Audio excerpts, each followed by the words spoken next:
Negara dengan iklim tropis seperti Indonesia ini sangat cocok untuk budidaya jamur tiram. Cara budidaya jamur tiram cukup mudah dan modalnya pun tidak begitu banyak.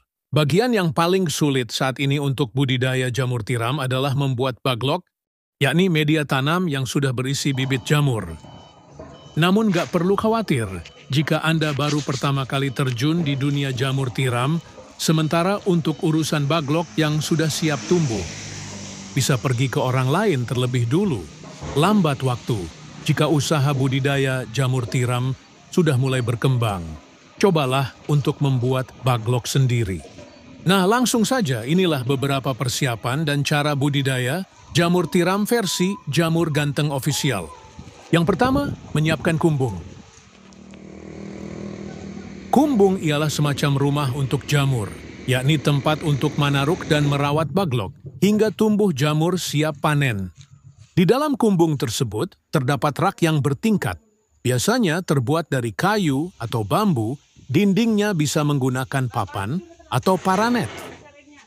Dan pada bagian atap menggunakan genteng. Jangan menggunakan seng atau asbes yang mudah mendatangkan panas.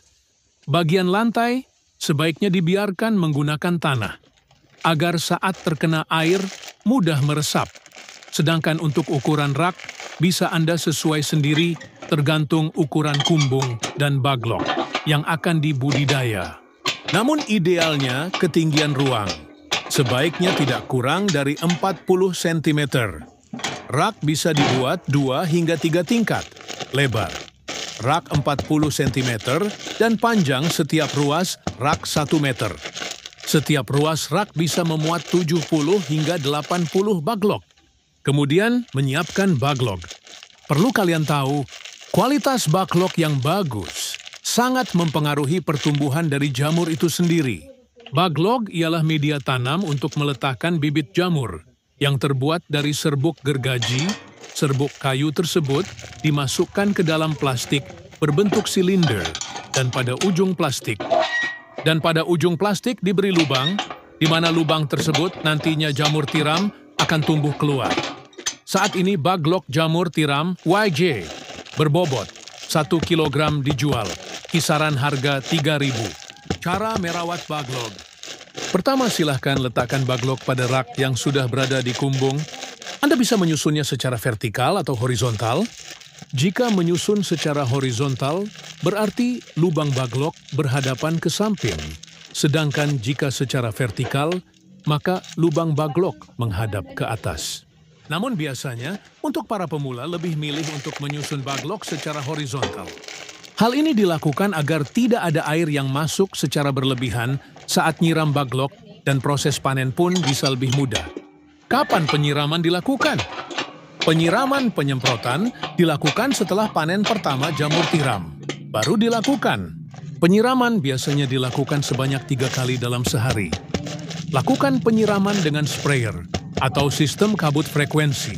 Penyiraman 2-3 kali dalam sehari tergantung suhu dan kelembaban kumbung. Proses panen. Inilah proses YG terakhir, yakni panen budidaya jamur tiram. Bila baglok yang digunakan permukaannya telah tertutup sempurna dengan miselium, biasanya dalam waktu 1 hingga 2 minggu sejak pembukaan tutup baglok.